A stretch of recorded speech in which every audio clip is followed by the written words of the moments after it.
Wel, daw y darllen bore yma allan o'r Efengil yn ôl Sant Ioan, yr 20 bennod. Atgyfodiad Iesu. Ar y dydd cyntaf o'r wythnos, tra roedd hi eto'n dywyll, dyma Mair Magdalen yn dod at y bedd, ac yn gweld bod y maen wedi ei dynnu oddi wrth y bedd.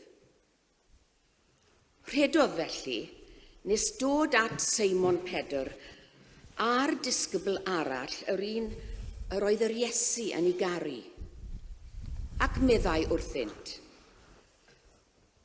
y maent wedi cymryd yr arglwydd allan o'r bedd, ac ni wyddom lle y maent wedi ei roi i orwedd.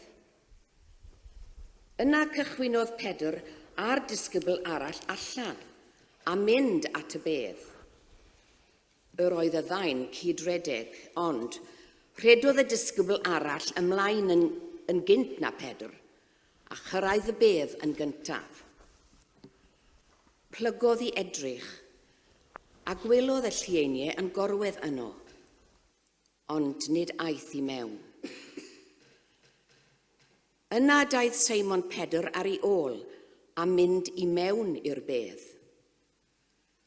Gwelodd y llueiniau yn gorwedd yno, a hefyd y cadach oedd wedi bod am ei benef. Nid oedd hwn yn gorwedd gyda'r llueiniau, ond ar wahân, wedi ei blygu ynghyd. Yna, aeth y disgybl arall, y cyntaf i ddod at y bedd, yntau i mewn. Gwelodd ac fe gredodd. Oherwydd nid oeddent eto wedi deall yr hyn a ddywed yr ysgrythur, fod yn rhaid iddo atgyfodi oddi wrth y meirw. Yna aeth y disgyblion yn ôl adre. Ond yr oedd Mair yn dal i sefyll y tu allan i'r bedd yn wylo. Wrth iddi wylo felly, plygodd i edrych i mewn i'r bedd, a gwelodd ddau angel mewn dillad gwyn yn eistedd lle roedd corff Iesu wedi bod yn gorwedd. Un wrth y pen a'r llall wrth y traed. Ac meddai'r rhain wrthi, wraig, pam yr wyt ti yn wylo? Atebodd hwy, y maent wedi cymryd fy arglwydd i ffwrdd, ac ni wni lle y maent wedi ei roi i orwedd. Wedi iddi ddweud hyn, troes yn ei hôl, a gwelodd Iesu yn sefyll yno, ond heb sylweddoli mae Iesu ydoedd. Wraig, meddai Iesu wrtho, pam yr wyt ti yn wylo? Pwy yr wyt ti yn ei geisio? Gan feddwl mae'r garddwr ydoedd, dywedodd hithau wrtho, os mae ti syr a'i cymerodd ef, dywed wrthyf lle rhoddais ef i orwedd, ac fe cymera fi ef i'm gofal. Meddai'r Iesu wrthi, Mair. Troes hithau ac meddai wrtho yn iaith yr Iddewon, Rabwni, hynny yw athro. Meddai Iesu wrthi, paid a glynu wrthyf, oherwydd nid wyf eto wedi esgyn at y tad. Ond dos at fy mrodyr a dywed wrthynt, yr wyf yn esgyn at fy nhad i a'ch tad chwi. Fy niw i a'ch diw chwi. Ac aeth Mair Magdalen i gyhoeddi'r newydd i'r disgyblion, yr wyf wedi gweld yr arglwydd, meddai, ac eglurodd ei fod wedi dweud y geiriau hyn wrthi. Mae o'n un o'r darlleniadau mwyaf adnabyddus yn dydy dros gyfnod yr atgyfodiad. Ga i ymuno Pasg Hapus i chi. gan obeithio y gewch Pasg fendithiol. Un o'r geiriau dwi'n ei gofio ys pam dwi'n blentyn fach ydy pam yn Salwm Gaernarfon, ar fore Sul y Pasg oedden nhw'n dweud efe a gyfododd ac wedyn roedd rhaid i pawb ymatab wedyn drwy ddeud efe a gyfododd yn wir. Ydych chi wedi clywed hwnna o blaen, do? Na do? Do. Wedyn, ar y sgrin, mi fydd y geiriau efe a gyfododd yn dod fyny bob un a hyn. A dydy'r cyfrifiadur ddim yn mynd i ddeud wrtha i pryd mae o'n dod i fyny. Felly, pam ddaw i fyny, fel hyn, mi fyddai'n deud efe a gyfododd, a da chi ata... Da iawn. Dwi eisiau chydig bach mwy o egni. Mae'n Basg, mae Crist wedi atgyfodi. Reit? Wedyn, pan dwi'n deud efe a gyfododd? Da iawn. A dwi'n gobeithio bod chi ar Zoom hefyd, dwi'n mynd i'ch gweld chi. Reit? Ond dwi'n gobeithio bod chi hefyd yn deud y geiriau efe a gyfododd yn wir. Mi fyddai wrth y modd yn edrych ar sut mae gwahanol wledydd yn y byd yn dathlu'r Pasg. Ac un o'r bob blwyddyn mi fyddai'n edrych i fewn i un o wledydd yn benodol. Mae'r flwyddyn yma dwi wedi edrych mewn i Wlad Groeg, sut maen nhw yn dathlu'r Pasg felly. Un peth sydd yn gyffredin ar draws y byd ydy'r defnydd o wyau Pasg. Mae'r wyau siocled felly, yn rhywbeth sydd yn cael ei ddefnyddio i gynrychioli y bedd gwag, gan bod yr wy felly yn siap y garreg y bedd, a bod yr wy tu fewn felly'n wag, a mae hwnna'n cynrychioli'r bedd gwag felly. Ond, mae hefyd rhywbeth arall yng Ngwlad Groeg. Maen nhw yn peintio wyau wedi ferwi yn goch. Ac efallai bod chi wedi gweld wyau coch wrth ddod i fewn y bore yma. Ac mi fyddai'n gofyn i rhai na chi i fynd i chwilio am y wyau coch yma yn ystod y gân da ni'n mynd i wrando rŵan. Mae yna wyau siocled hefyd ar eich cyfar chi, os da chi'n dymuno. Da chi weld yn bobl shei iawn bore yma. Ond mae yna wyau ar gael hefyd yn ogystal os da chi am mynd i nôl nhw. Ond yn ystod yr emyn yma felly, Haleluia, mae Crist yn fyw, a mae'n yn gân newydd, gweddol newydd felly, a da ni'n mynd i wrando arno fo ar y cyfarpar yma sydd ganddo ni.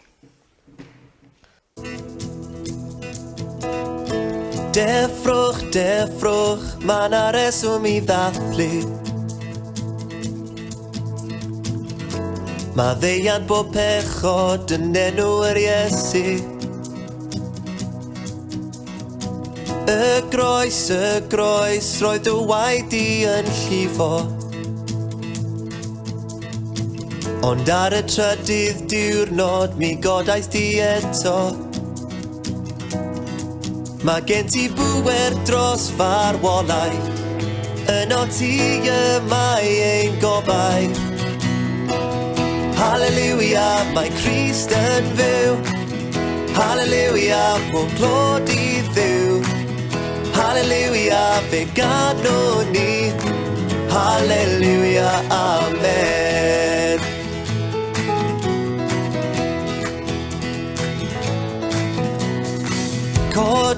Codwch, mae na reswm i sefyll. Mae'r gennyn wedi colli'r ffrwydr, mae Crist wedi ennill. Y beth, lle roedd ei gorffef yn gorwedd. Y garreg wedi rolio i ffwrdd i agor drws tragwyddoldeb. Mae gen ti bŵer dros farwolaeth, yno ti mae ein gobaith. Haleluia, mae Crist yn fyw. Haleluia, pob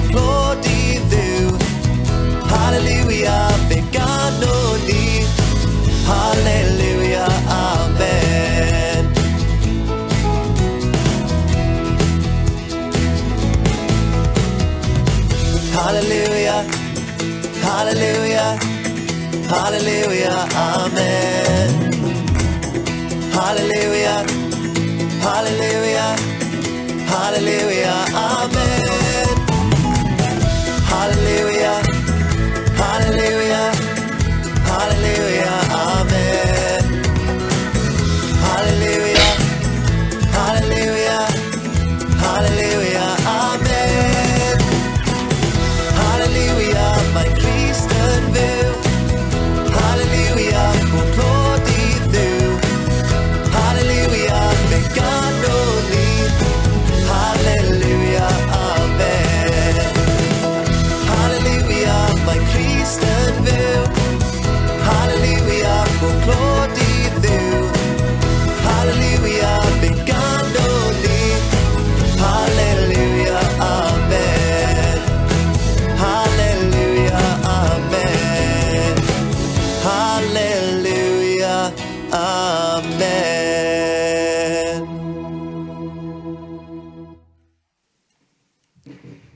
Efe a gyfododd? Dyna ni. Da chi wedi deffro fi rŵan. Ia, efe a gyfododd. A dwi'n siŵr bod y fideo yna yn gwneud chi rawsio, yn gwneud chi'n llawen y bore yma. A llawenhau yda ni'n de. Da ni'n llawenhau bod Crist wedi gyfodi oddi wrth y meirw. Mae o'n destun llawenydd yn wir. O'n i'n sôn am y wlad Groeg felly. Ac pan ydyn ni'n dymuno Pasg Hapus sy'n gilydd, mae gennyn nhw ddwy ffordd o'i ddeud o, neu sair ffordd o'i ddeud o mewn gwirionedd. Maen nhw yn deud y gair calo pasha, sef Pasg Hapus, ond maen nhw hefyd yn defnyddio y geiriau yma, cali anastasi, sydd yn golygu atgyfodiad hapus. Alright? Atgyfodiad hapus. Sydd yn bach yn wahanol i'r hyn da ni wedi arfer hefo fo drwy ddeud Pasg Hapus. Ond maen nhw'n deud y geiriau yna oherwydd bod nhw am ddathlu y ffaith bod Crist wedi ei atgyfodi. Y peth ydy gyda ar ôl cyfnod y Pasg wedyn, maen nhw'n deud y geiriau yma, sef efe a gyfododd. Efe a gyfododd yn wir. Un o draddodiadau eraill Gwlad Groeg ydy bod nhw yn cymryd wy wedi ferwi a maen nhw'n ei beintio fo'n goch. Nos iau cablyd. Alright? Nos iau cablyd, maen nhw'n cymryd wy wedi ferwi ac yn ei beintio fo'n goch. Allech chi weld wyau coch eraill yn y capel? Pwy sydd ddim wedi nôl yr un yna? Swn eisiau mynd i nôl un yn nhw? Dyna ni. A dwi am ofyn i chi ddod i fan hyn. Dyna ni. A dewch chi hefyd, John Elwyn. Dyna ni.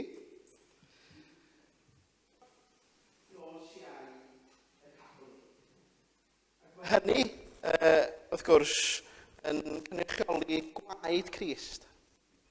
Yn cynrychioli gwaed Crist. Ac mae'n debyg i garreg yn dydi. Y garreg yna felly sydd yn cael ei rolio dros geg y bedd. A be maen nhw'n gwneud? Maen nhw'n chwarae gêm. Alright? Maen nhw'n chwarae gêm. A be maen nhw'n gwneud ydy gêm ar enw, a gobeithio bod fi'n dweud hwn, Sŵgrisma. Alright? Lle mae yna ddau berson yn cysadlu trwy ddal yr wy, ac yna da chi'n trio cracio wy y chwaraewr arall. Alright? Dyna ni. Pwy sydd wedi ennill? Hwna'n racs. Dyna ni. Wedyn da chi wedi ennill, wedyn da chi mynd i drio rŵan. Torri'r un nesaf. Dim mae gen i fi wy yma'n hyn.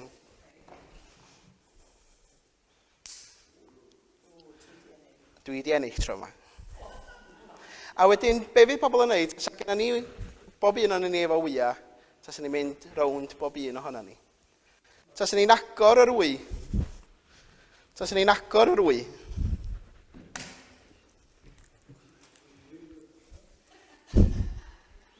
Be welwn ni tu fewn?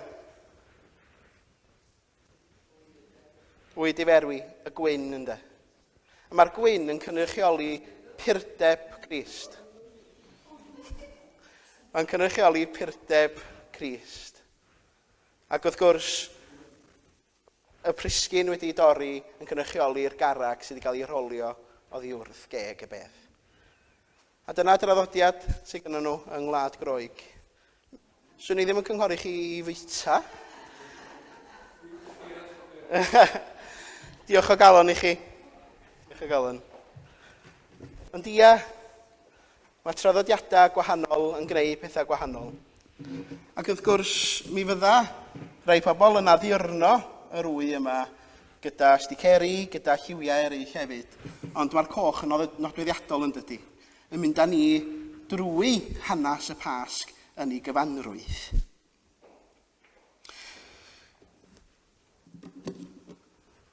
Ydych chi'n gweld yr union beth wnaethon ni yn y fan honno. Ei fe a gyfododd?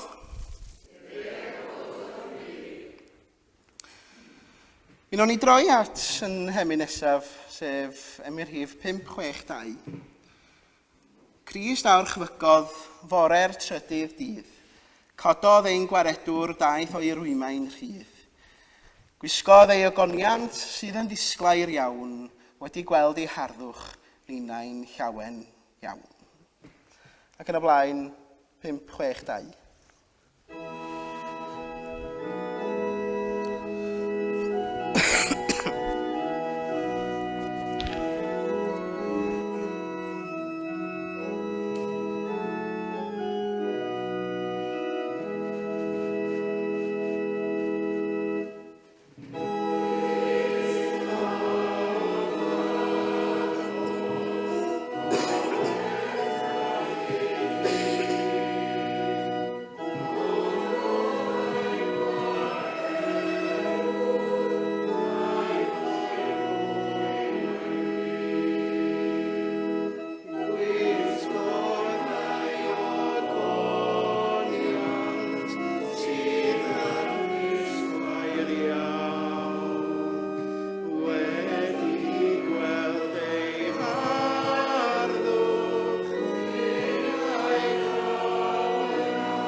Gadwch chi ni droi at yr arglwydd mewn gweddi.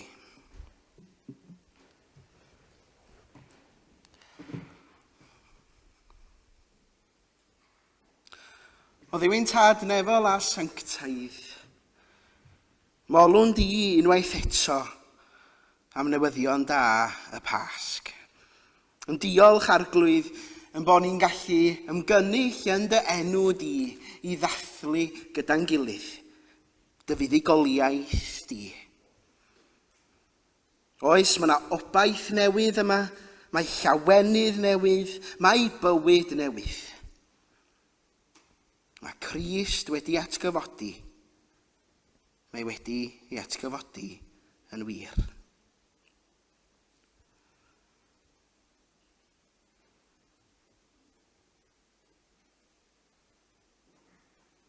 Da ni'n dyfolu di arglwydd am yr hyn a welwn yn hanesion y Pasg.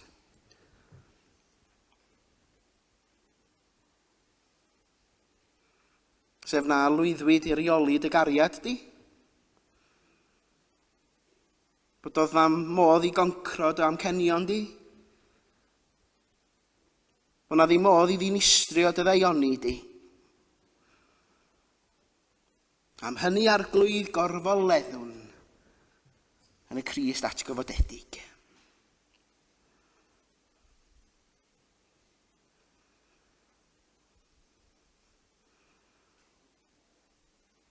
Da ni'n diolch i ti am eich gatystion hynny. A welsant dy gorff atgyfodedig.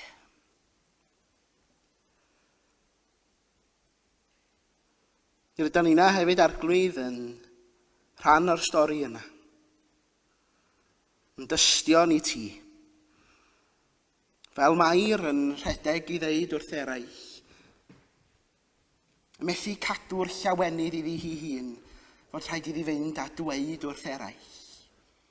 Yn yr un modd arglwydd rydyn ni'na hefyd yn llawenhau y bore yma. A gadyn ni'na hefyd fynd ac i ddeud wrth bobl am y llawenydd yma.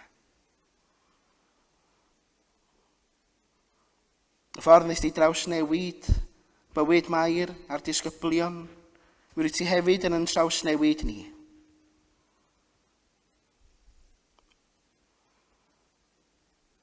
Da ni'n diolch yn bod ni'n gael bod yn ddisgyblion ffyddlon i ti drwy'r cyfnodau da a'r cyfnodau anodd. Mae Crist wedi atgyfodi, mae wedi ei atgyfodi yn wir.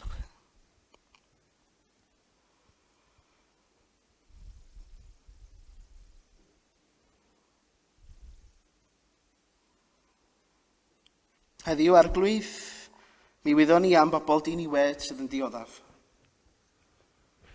Am y bobl hynny sydd wedi anobeithio'n llwyr. Yn benodol arglwydd ar yn meddyliau ac yn gweddi, ar ydyn ni'n meddwl am bobl o'r Wcrain.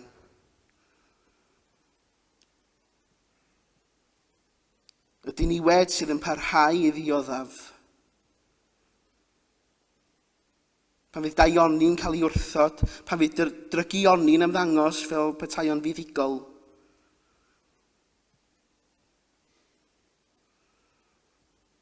Gadyn ni gofio'r bore y Pasg. Dy fod ti arglwydd yn fuddigol dros drygioni. Fod dy gariad a dy ddaioni a dy heddwch di a dy obaith di tu hwnt i unrhyw beth y gallwn ni am gyffred. Ia, mae Crist wedi atgyfodi. Mae wedi ei atgyfodi yn wir.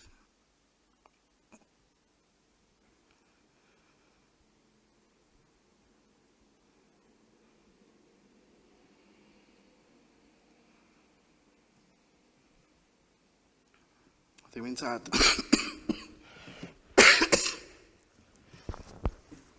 Glywyn gweddi, gan y bod ni'n gofyn hyn oll yn enw ac yn heiddiant yn harglwydd Iesu Grist.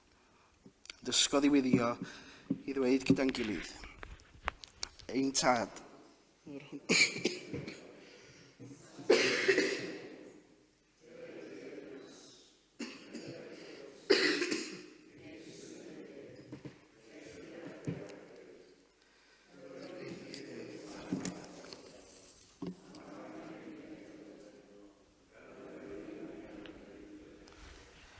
ac arwain i brofedigaeth.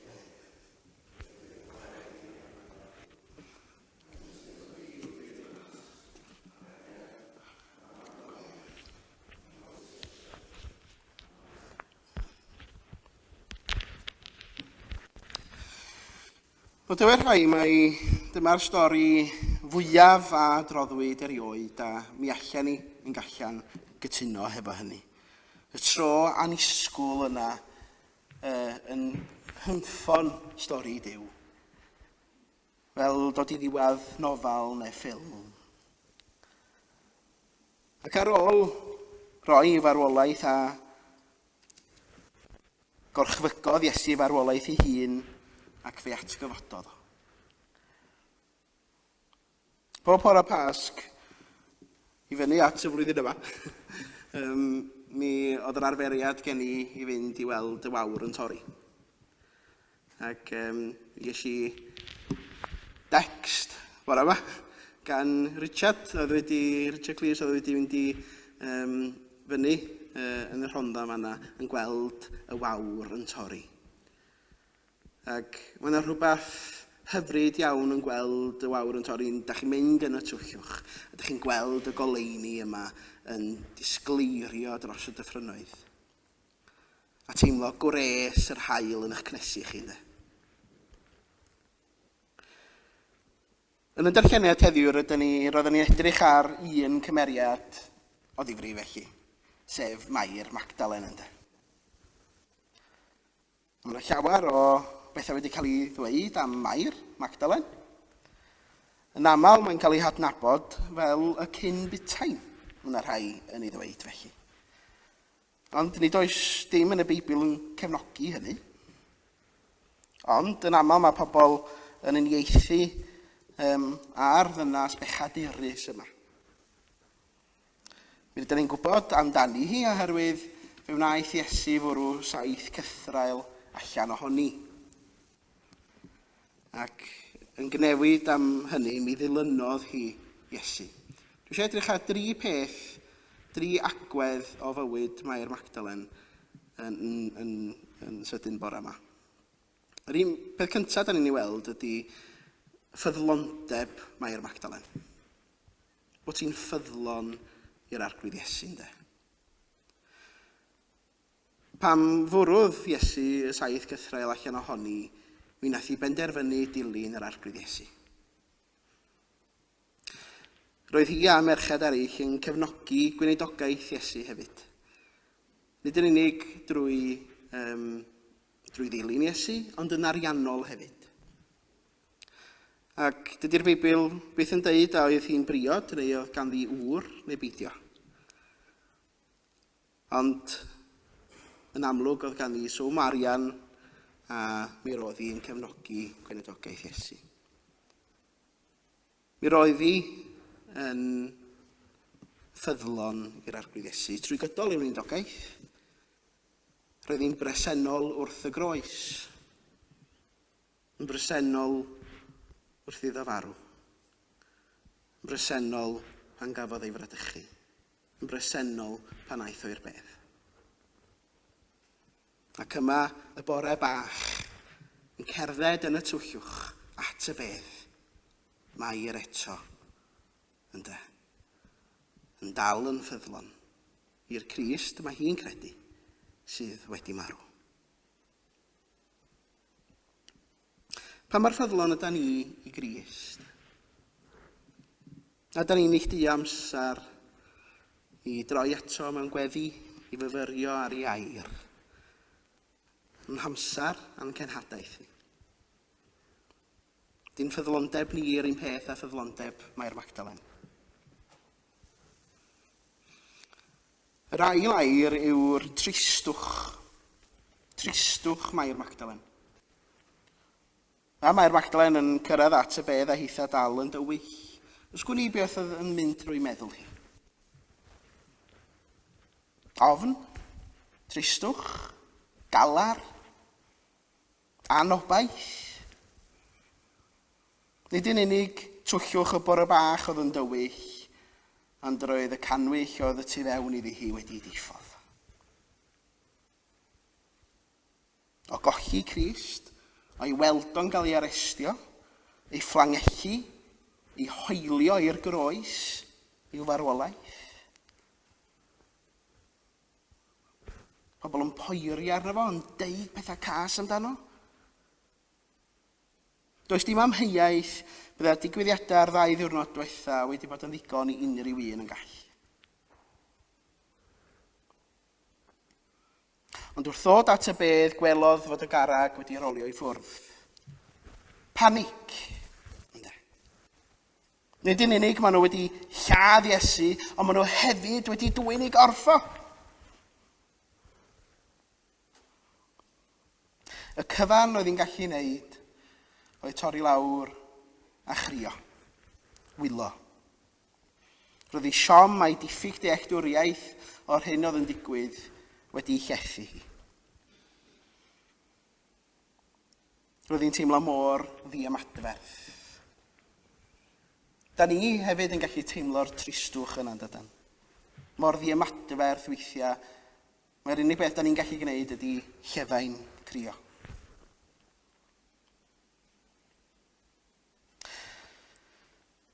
Dyna sut mae Mair yn teimlo yma, mor ddiymadferth.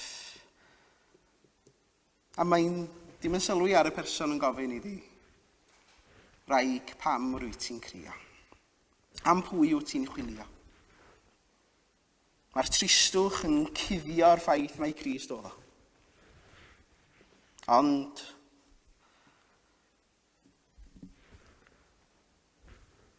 wrth glywed ei eiriau fo, mae Crist yn troi'r sefyllfa.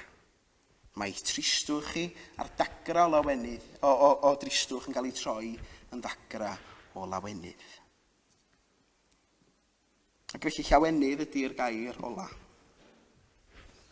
Unwaith nath hi sylweddoli pwy oedd yn siarad gyda hi.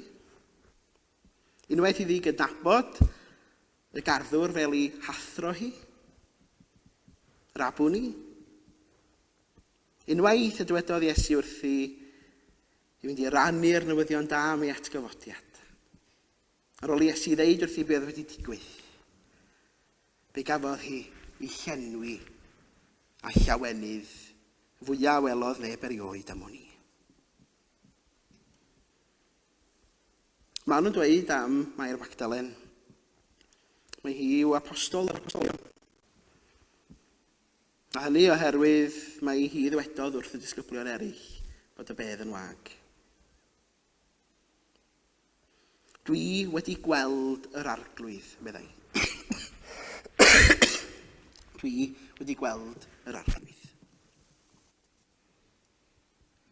Yna, dwedodd wrthyn nhw beth roedd wedi weld a beth oedd wedi phrofi.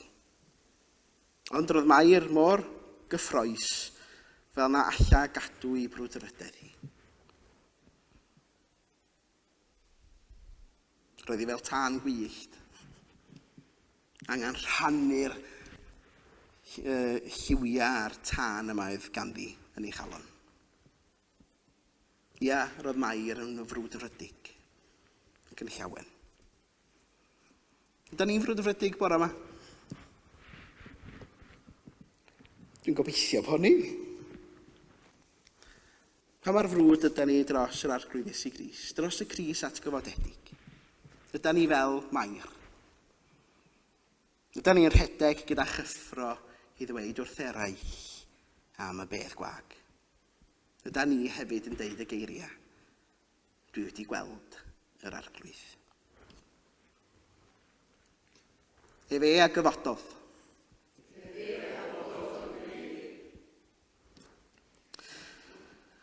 Wrth i ni nesau at fwrdd y cymyn, gadwch i ni ganu am i'r rhif 633.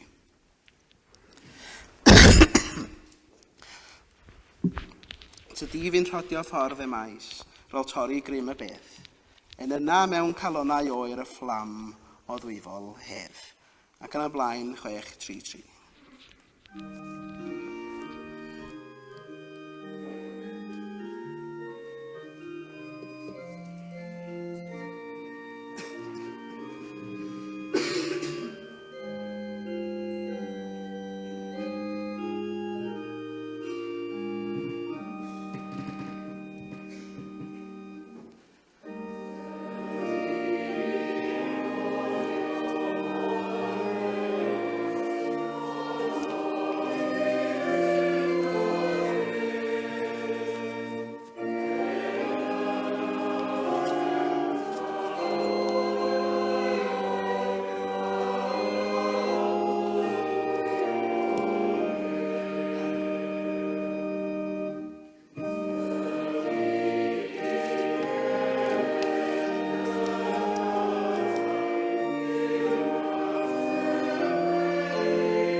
fi ydy'r bara sy'n rhoi bywyd, meddai Iesu.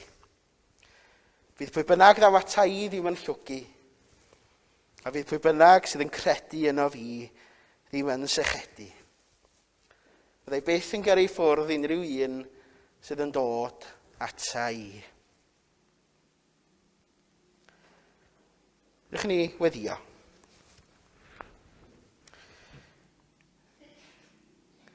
Crist ein Pasg ni. Deuwn ata ti yn wilaidd ac yn ostyngedig, yn llawen ac yn llawn gobaith. Mae heddiw yw dydd datgyfodiad di.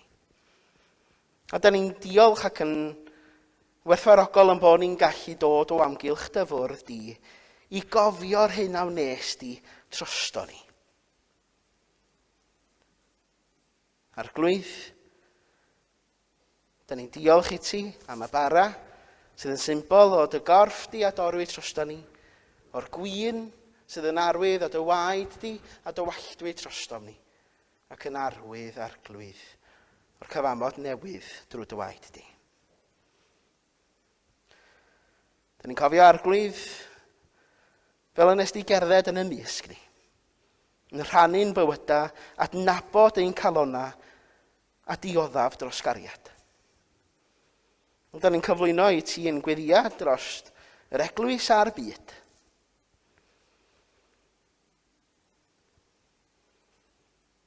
Arglwydd gad I ni hefyd ymgyffori dy werthoedd, cyfiawnder, rhyddid, tangnefedd, dyroi ni'r ddoethineb I ddirnad dewyllus a'r gallu I wneud. Yn byd o gelwydda bydded I ni ddeud y gwir. Yn byd o drachwant bydded I ni roi heb hunanoldeb. Yn byd o dywellt gwaed bydded I ni'n fyw yn ddidrais. Ddiw cariadus, I echanu a gwna ni'n un. Gan y bod ni'n gofyn hyn oll yn enw ac yn heiddiant yn harglwydd Iesu Grist. Amen.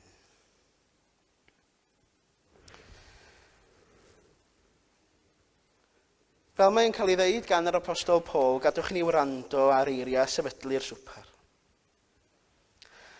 Oherwydd fydd erbyniau si oddi wrth yr arglwydd, yr hyn hefyd a draddodau si chwi. I'r arglwydd Iesu yn os y brydychwyd ef gymeryd bara.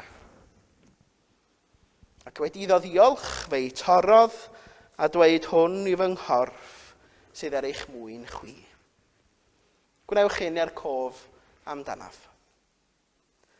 Yr un modd hefyd fe gymerodd y cwpan ar ôl swper gan ddweud, y cwpan hwn yw'r cyfamod newydd yn fy ngwaed I. Gwnewch hyn bob tro yr yfwch ef, er cof amdanaf. Oherwydd bob tro byddwch yn bwyta'r bara hwn ac yn yfed y cwpan hwn, yr ydych yn cyhoeddi marwolaidd yr arglwydd, hyd nes y daw.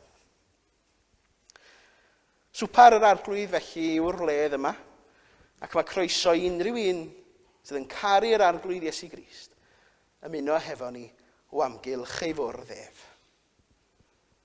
Ewch gan hynny felly, a rhannwch yr elfennau I blith i'ch cyd-aelodau.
Dyma'r bara a dorodd Iesu.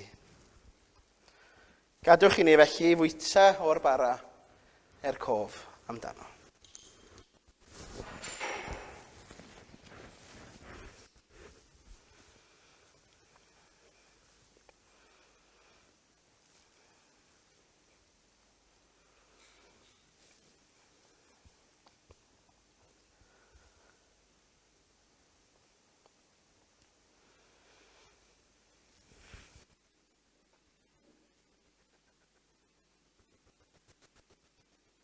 Dyma'r gwin a afeilod Iesu ar ôl. Gadwch i ni felly yfed o'r gwin cof amdano.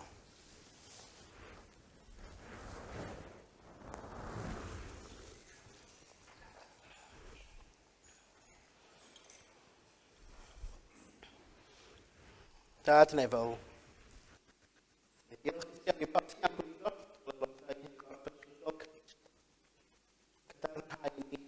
yn sicrwydd wirionedd yr Efengyl. Ond ni allan i fyw yn ôl wedi, gan y bod ni'n gofyn hyn o yn enw ac yn heiddiant yn harglwydd Iesu Grist. Amen. Byddwch chi droi at yn hemyn olaf, pan mynd ni ganu yr emyn yma ar un heistedd 564. 564. Mae Iesu'n fuddigol a'i bobl gaiff fyw, yn fwy na choncwerwr drwy gariad mab Duw. Profi gwrthrymder neu newyn neu gledd, does ball ar y cariad a gorodd y bedd. 564.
Wel, wrth i chi fynd allan, neu os da chi wedi cael yn barod, mae yna fagia bach efo wya siocled i chi.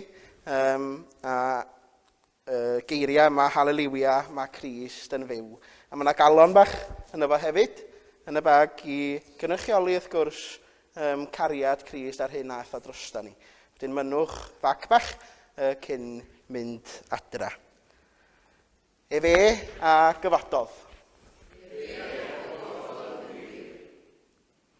A gras ein harglwydd Iesu Grist a chariad Duw, a chymdeithas yr ysbryd glân a fyddo gyda chwi o'i.